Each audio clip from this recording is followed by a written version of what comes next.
They say betrayal cuts deepest when it comes from those you love. But what do you do when your own sister tears your world apart, and years later shows up on your doorstep not for forgiveness, but for a second chance at life? I built myself from the ashes of what they did. And now the power is in my hands. But I never forgot what it felt like to be discarded. And I sure as hell haven't forgiven. I used to believe in loyalty. In the kind that runs through blood and vows. The kind that can weather anything. I believed it for years. Until the night I found my husband, our bed, her perfume, my sister Mia, my best friend, my childhood shadow, my mother's favorite. The golden one. She took everything. My name is Elise. I'm 34 now, but this story begins 7 years ago, when I was 27, married to my college sweetheart Daniel. He was charming, composed, everything I thought stability looked like. We'd been married for 4 years when Mia came back into town. She was 25, single again after some whirlwind breakup with a guy no one ever really met. Our parents, especially my mother, welcomed her back like a queen returning to her rightful throne. She's just been through so much, my mom said with that pitying tilt of her voice. Let her breathe. Help her find her footing. So I did. I was the good daughter. The responsible sister. I offered her my guest room until she found a job. Daniel agreed. He always did, with a smile. He said it'd be nice to have family around more often. That was mistake number 1. The first few weeks were uneventful. She slept in, job hunted lazily, left half-eaten yogurt cups on the counter and hair in the shower. But I kept quiet. She was fragile, after all. That's what Mom always said. She needed grace. It was the little things at first. The way she laughed a bit too loudly at Daniel's jokes. How she'd casually walk into the living room in his t-shirts. How their conversations became longer and mine with him became shorter. One night I got home from a late shift and found them sitting on the back patio, wine glasses clinking, low music playing. My heart dipped. She was wearing the silk robe Daniel gave me last Christmas. I thought you wouldn't be home for another hour, she said. Daniel just smiled, awkward. We were just catching up. I nodded. Didn't say anything. That was mistake number 2. 2 weeks later the lies started unraveling. It wasn't a dramatic discovery. No lipstick on the collar, no love letter found in a drawer. It was subtle. A slip of the tongue. Daniel came home late and said he'd grabbed lunch at a cafe downtown. When I mentioned it later to Mia, she blinked. No, she said casually. We had lunch at Enzo's on Main. She didn't even flinch. I waited until she was asleep. Took Daniel's phone. He was careful, no texts, no photos. But he'd made a separate folder in his gallery. Hidden. Labeled projects. The first picture shattered me. Her sitting on our bed. My side. Wearing nothing but his shirt, the sheets twisted around her waist. I dropped the phone. My knees buckled before the tears came. I didn't scream. I didn't wake them. I just sat there staring at the floor while my world cracked like glass under a boot. I left the next morning without a word. Packed a bag, called a friend, drove to the coast. My hands shook the whole time. My heart ached with betrayal, but not just from Daniel. From her. My own blood. When I called my parents, my mother sighed. I knew this might be hard for you. But sometimes people find love in unexpected places. Maybe you and Daniel just weren't meant to be. I couldn't breathe. You knew. We're not choosing sides, Elise, she said sharply. Mia needs us right now. You've always been the strong one. I hung up. And that was the moment my grief turned to fire. I filed for divorce within a week. No discussions. No counseling. I didn't want him back. I didn't even want answers. I left town. Deleted my social media. Cut ties with everyone who'd ever defended them. I started over in a sleepy mountain town 2 states away. Got a small apartment, found work at a local clinic. Peace came in quiet moments. The morning coffee, the rustle of pine trees, the soft hum of a simpler life. And over time I healed. I met people who respected me, who didn't diminish me to elevate someone else. I built friendships. Trust. Then slowly I let love in again. His name was Aiden. Soft-spoken, warm, fiercely kind. He was the opposite of Daniel in every way that mattered. We didn't rush. He never made me feel like I had to prove I was worth choosing. Took 3 years, but I finally felt whole. Until 6 months ago when a letter came. From my mother. A card with shaky handwriting. Your sister is very sick. Please call us. I ignored it. Then another. Mia has kidney disease. She's not doing well. Then a third, this time from Mia herself. A single page. I know I don't deserve anything from you. But I need a kidney. You're my only hope. My hands trembled as I read it. She hadn't written, I'm sorry. Not once. Not for Daniel. Not for the betrayal. Not for the years of silence and selfishness. Just desperation. I threw the letter in the trash. But something gnawed at me. Not pity. Not guilt. Power. For the first time in my life, Mia needed me. The one she always outshined. The one she stole from. The one she laughed at, discarded, forgot. Now I was the only thing standing between her and death. I didn't respond to the letters. Not right away. I let them sweat. I let them wonder. Aiden supported whatever choice I made. You owe them nothing, he said. But if you need closure, I'll be right beside you. I kissed him that night like it was the first time. Because in his arms, I remembered I wasn't broken. I was whole. And I held the power now. When I finally called, my mother cried. Mia sobbed. My father, the man who never once defended me, said, We're so sorry, Elise. I told them I'd get tested. No promises, I added coldly. Just curious. I knew already. Mia and I were always a match. Blood type. Genetic build. I got the results 2 weeks later. Perfect match. Of course. I booked a flight back home. Not to save her. But to tell her face to face that her life wasn't worth the organ in my body. Not anymore. The air in St. Clair was thinner than I remembered. Or maybe it was just harder to breathe when surrounded by ghosts. The airport terminal looked the same. Outdated chairs, muted yellow lighting, the same coffee stand with bitter espresso and stale muffins. But something about stepping onto that old familiar tile made my stomach twist. Not in fear. Not even in anger. In power. The car that picked me up was my father's. He didn't come inside. He sat in the parking lot, engine running, sunglasses on despite the gray sky. I slid into the passenger seat and offered no greeting. Neither did he. You look older, he finally said, eyes still on the road. So do you, I replied without warmth. Silence swallowed the next 10 minutes of the drive. Until he muttered, Your mother's been praying every day. Mia's been really sick. I let the words hang. I didn't come back for pleasantries. Their house was the same except smaller somehow. Shabbier. The siding was chipped, the porch sagging a little to the right. Inside it smelled like old candles and mildew and nostalgia that had soured. Mom met us at the door, all wide eyes and fake tears. Elise, she gasped as if I were a war hero returning from battle. I stepped past her. The living room still had the same crooked family portraits. Me awkward and plain on the end. Mia always in the center. Always glowing. She wasn't glowing now. She was lying on the couch under 3 blankets, skin pale, eyes sunken. Tubes ran into her arms. Her hair was dull, thin. She looked like a ghost wrapped in pity. Elise, she breathed. I stared at her. It wasn't satisfaction I felt. It wasn't glee. It was clarity. This was the woman who destroyed me. And now I was her last hope. The next 2 days were filled with hospital visits. Blood tests. Appointments with specialists who all wore the same desperate expressions. A transplant within 6 months is critical, one doctor said, fidgeting with his pen. Your compatibility is exceptional, almost textbook. My mother beamed at that. It's like it was meant to be, she said. I turned to her. You mean like how Daniel was meant to be mine? Her face paled. The doctor cleared his throat and excused himself quickly. Later, in the hospital hallway, I stood beside Mia's room watching her through the glass. She was asleep or pretending to be. My mother approached quietly. Elise, she whispered, I know what she did was wrong.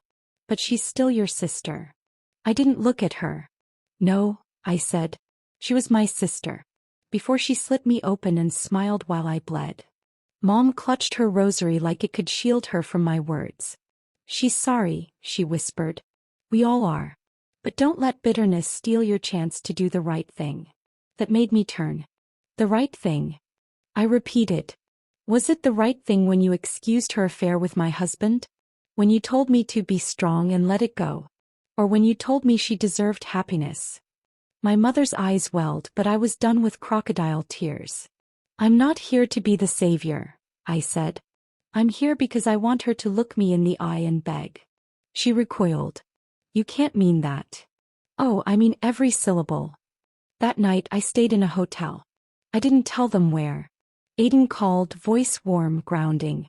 Are you okay? He asked. I am, I said. Because I finally understand what it feels like to have the upper hand. He was silent a moment, then quietly said, Don't let them steal your peace again. They won't, I promised. I'm going to show them who I became without them. The next morning I requested a meeting with everyone. Parents. Doctors. Mia. I wanted it official. Clinical. No place for sentiment. We gathered in her hospital room, the blinds drawn, her fore humming faintly. A nurse and doctor stood nearby as I stepped forward. I held the lab results in my hand. You're a match, the doctor said, hopeful. I nodded. A perfect match, I said slowly, turning to Mia. Which makes this interesting. Her eyes shimmered with tears. Elise. I know I don't deserve this. I know I hurt you more than anyone ever should. You didn't hurt me, Mia, I interrupted. You tried to destroy me. She flinched. But here I am, I said, gesturing to myself. Not just alive. Thriving. Happier than I've ever been. While you're begging your sister for a chance to keep breathing. Mia sobbed. Please. Why should I? I asked calmly. Because, she sniffled. I'm sorry. I was stupid. I thought Daniel loved me. I thought I could finally have something of yours. But it never worked. He didn't love me the way he loved you. I froze. The room went still. She looked down. I know you'll never forgive me. I wouldn't either. But I want to live, Elise. I don't want to die. My parents were silent. I let the pause stretch. Then I stepped forward, leaned close and whispered, and that's the only thing you and I finally have in common, because for a while I didn't want to live either. I stood back. Let me think about it, I said to the doctor. They all looked stunned. But Mia looked like she already knew what I would decide. I spent the next day visiting old places. The bookstore I used to love. The park Daniel proposed in. The bench where I cried after signing the divorce papers.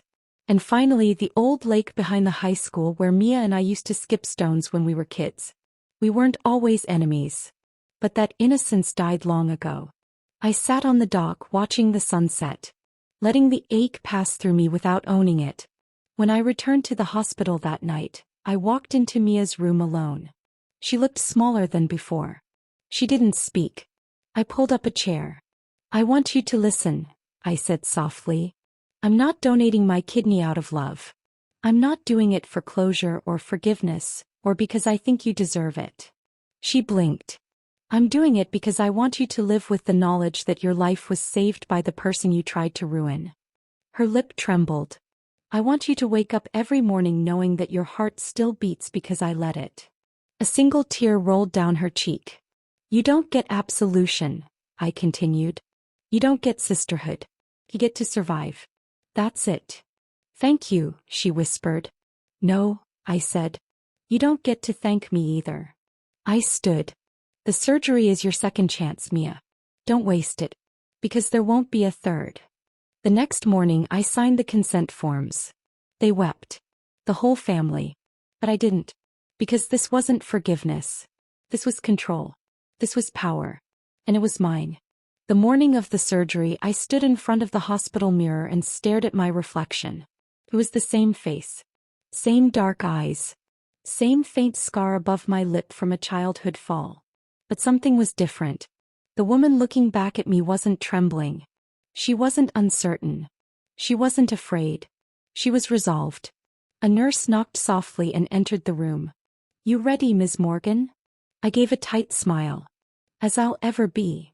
They wheeled me through the stark, sterile corridors of St. Clair Medical, the white lights humming above like a heartbeat. I wasn't scared of the procedure. I was scared of what might happen after. Of the possibility that giving my sister a second chance wouldn't teach her anything at all. But I had made my choice. Not out of kindness. Not out of forgiveness. Out of control. Because now she would live. Only because I let her. I woke up in a haze, pain wrapping my side like a vice. Everything was dim. Quiet. A beeping monitor. The antiseptic scent of the recovery wing. Aiden was sitting beside my bed, eyes red, his hand warm over mine. "You're okay," he whispered, kissing my knuckles. "It's done." I blinked, barely able to form words. "She made it." I croaked. He nodded. "The transplant was a success. She's in a different wing. They said you'll be here for a few days." I relaxed, the tension slowly bleeding from my chest. Not because she was safe, but because I had followed through. I had chosen this. On my terms. I drifted in and out of sleep for the next 24 hours, nurses checking vitals, Aiden by my side. He read to me, fed me spoonfuls of Jell-O, joked about how I could finally get away with sleeping all day. It wasn't until day 3 that the bubble burst. I was sipping lukewarm broth when a nurse entered with a bouquet of bright, tacky flowers. "From your family," she said, placing the arrangement on the windowsill. I glanced at the attached note. It read, "Thank you for doing the right thing. Mom, Dad, Mia. No, we love you. No, we're sorry." No names, just a collective stamp of duty fulfilled. The right thing. That phrase rang in my head like a curse. As if this were an obligation. As if I had finally fallen in line, done what I should have all along. As if this erased everything. I crumpled the note and tossed it in the trash. Aiden watched, his eyes darkening. "They don't deserve you." "No," I said. "They don't." The hospital released me on day 5. Aiden took me home, well, to the hotel we'd rented. I refused to stay in that town a day longer than necessary. But as I packed my suitcase, I got a call. From Mia. I stared at the screen for a long time. Then I picked up. "Elise," she breathed, her voice soft, fragile. "I just wanted to say thank you. Really. I know what I did to you was unforgivable. But I'm grateful. And I want to talk. Maybe when you're better we could." "No," I said.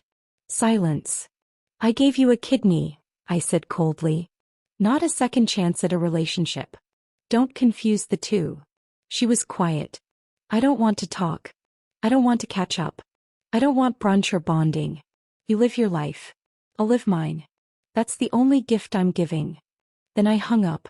Aiden was standing behind me, his arms crossed.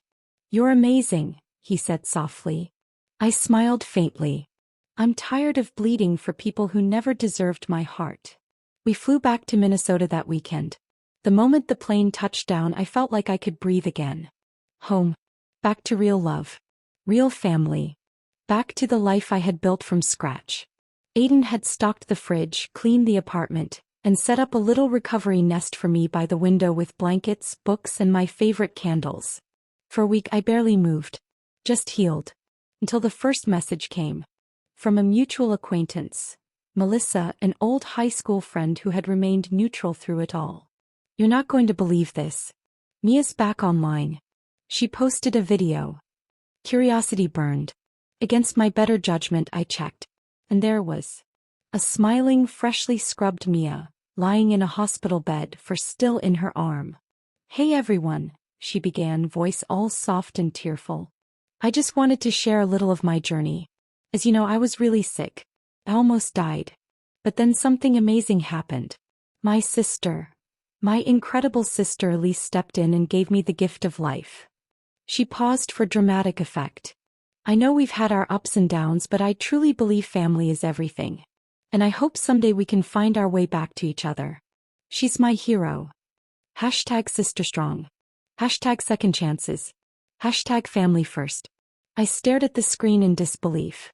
She had turned my pain into content. My sacrifice into her redemption arc. Aiden watched over my shoulder, jaw clenched. "She's using you. Again." I exhaled slowly. No. Not this time. Because I had receipts. And a voice. And a platform. The next day I filmed my own video. No makeup. No filters. Just me sitting in the recovery chair with visible bruising on my arm from the fall. I want to share my story, I began.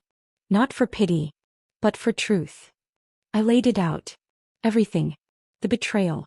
The affair. The abandonment. The years of silence. And now the sudden return, not with an apology but with a request for my kidney. I didn't mention names. I didn't have to. By the end of the week my video had nearly 1 million views. The comments poured in. Support. Outrage. People sharing their own stories of toxic family.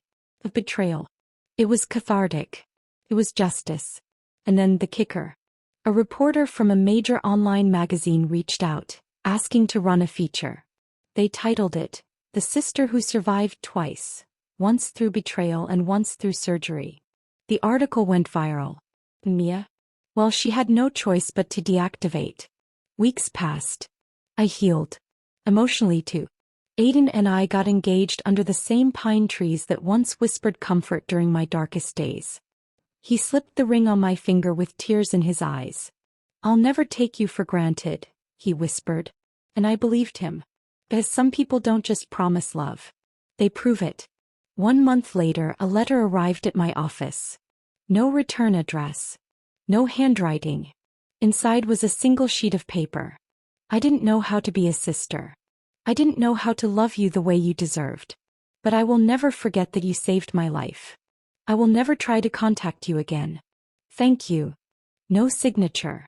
But I knew. And that was enough. Because I didn't need an apology anymore. I had peace. I had love. I had my life back. And now every time I look in the mirror I see the woman I became, not because of what they did. But in spite of it. 3 months had passed since the transplant. 3 months since I gave the woman who betrayed me the gift of a second chance at life. And cut her out of mine for good. It started with a knock. I was folding laundry when it came. 3 short raps at the door, firm but not aggressive. I wasn't expecting anyone. When I opened it my breath caught. My parents. My mother looked thinner, weathered. My father stooped and gray. But it wasn't age that had changed them, it was desperation. "What are you doing here?" I asked, the door still half blocked. My mother's eyes welled. "Elise, please. We need to talk." "No," I said flatly. "You don't. You made that clear when you picked Mia over me. When you asked for my kidney but not my forgiveness." "We didn't come for Mia," my father cut in, his voice raspier than I remembered. "We came because we're losing the house." I blinked. "What?" "We had to refinance to cover her medical bills," he muttered. "Then her insurance fell through. She hasn't been working. Your mother and I, we're drowning." I stared at them stunned. "And you came to me?" I scoffed. "After everything?" "We thought maybe," my mother whispered, "you could help. Just until we stabilize. You have a good job now. A new husband. A comfortable life." And there was. The same old script. I was the strong one, the responsible one, the one who could handle it. They never looked back when I left. They never defended me when Mia and Daniel shattered my world. They watched me fall and turned away. But now that I was back on my feet, now they needed me. "No," I said simply. "Elise, please," my mother begged. "Don't make us lose everything." I stepped forward, eyes sharp. "You lost me the moment you excused her betrayal and told me to let it go. Now you want me to save you from consequences?" "I don't think so." My father muttered, "You're being cruel." I smiled coldly. "No, I'm being fair. For once." Then I closed the door. Later that evening, Aiden found me sitting on the edge of the bed, staring at nothing. "They had the audacity," I whispered. "They really thought I'd just help." He knelt in front of me, took my hands. "You don't owe them anything." I nodded slowly. "I know. I thought they might at least pretend to care about me. Not just what I can give." "That's not your fault," he said gently. "That's who they've always been." He was right. But I was done being their crutch. Still, I couldn't shake the feeling that it wasn't over. 2 days later, I received an official letter from an attorney. My parents had filed for bankruptcy. The bank was foreclosing the house. And the papers listed me as a potential co-signer for temporary relief. My jaw dropped. They put my name down. Without consent. I called the number listed. "This has to be a mistake," I told the woman on the other end. "It isn't," she said. "Your father submitted it himself." I hung up, fury boiling in my veins. The next morning I called the bank. Filed a legal dispute. Sent my own cease and desist. Then I called my parents. My mother answered. "You used my name," I spat. "You tried to drag me down with you." Her voice trembled. "We were desperate. You were reckless. And entitled. And manipulative. Elise, please." "No," I said. "Let me be very clear.